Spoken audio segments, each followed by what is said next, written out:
for Coach Petrino from the floor, please. Coach to our right, far right. Drew Diener, ESPN Louisville. Coach, with last year there was so much for his growth for Lamar Jackson. What's like the one message or the one thing you really harped on for this year for his improvement? Yeah, we harp on more than one. You know, and I think one of the things that's great about Lamar is he likes being coached. He listens. He really tries to do what you ask him to do. And he sees himself getting better. And again, I say the top three things that we really worked on. Number one was going through his progression reads, getting from 1 to 2 to 3, understanding, you know, some combination patterns that we throw, where I go if it's single high, where I go if it's too high. So just really understanding the defense and letting the defense dictate where you throw the football. The next thing was his sets. Like I said, when he sets in the pocket and he gets his back leg under his hip, he can zip it and be accurate and throw the ball as good as anybody I've been around. And then the last part was being 100% in the run game. You know, we put a lot of pressure on Lamar because he doesn't only have to make decisions in the passing game, but he has to make decisions in the run game. So he just has to be real disciplined and good with his eyes and make the decision and not guess. You know, sometimes he would get in trouble last year if he guessed or thought he could, you know, get the wrong read but still beat him. So he worked hard at that, and he's doing a great job with it. Coach, camera platform in the very back, far left, second row. Hey, Coach Petrino, Mark Larson, Spectrum News, Syracuse. Looking back, you've got the highest winning percentage in Louisville football history.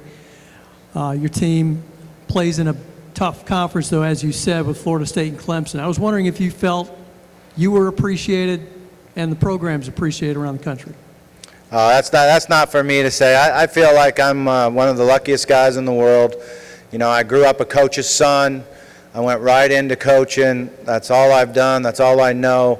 I get to go work with young guys every day and try to help them excel, try to help give them self-confidence, and do something that I love to do. I've never felt like I have a job. It's just a way of life for me. Coach, we're going to try to squeeze two last questions in within 5 minutes, and we'll do it here to our right. Mark Ennis, ESPNLouisville.com. Was curious if you could just explain to us specifically how you came to zero in on Peter Sirmon as the guy to replace Todd Grantham as defensive coordinator. You know, you try to be prepared and have guys that you think are going to replace guys on your staff and keep files and work through it. I've actually been watching Peter for a long time. I had the opportunity when I was an assistant coach at the University of Idaho that his older brother John was our best defensive tackle on the team. And we tried really hard to start recruiting Peter when he was in 8th grade, freshman. He ended up going to the University of Oregon, so I followed his career there.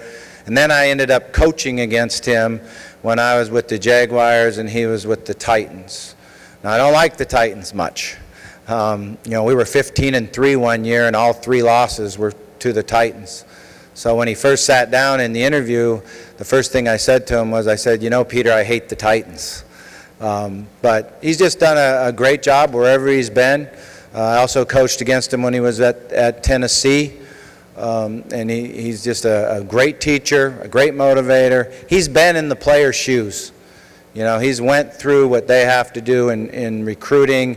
He's went through what you have to do in the grind and how you get your body ready to play and then how you go out and perform. So I'm really excited that he's on our staff. Coach, your last question will come from the same row to the right at the aisle. Nicole Auerbach, USA Today. Bobby, I'm sure you've gotten this question a lot when you've talked about Lamar and taking reps under center, but the whole "if it ain't broke, don't fix it" model with the reigning Heisman Trophy winner, you know, what was the impetus behind all this extra work behind center and focus on the passing game? Yeah, to get better.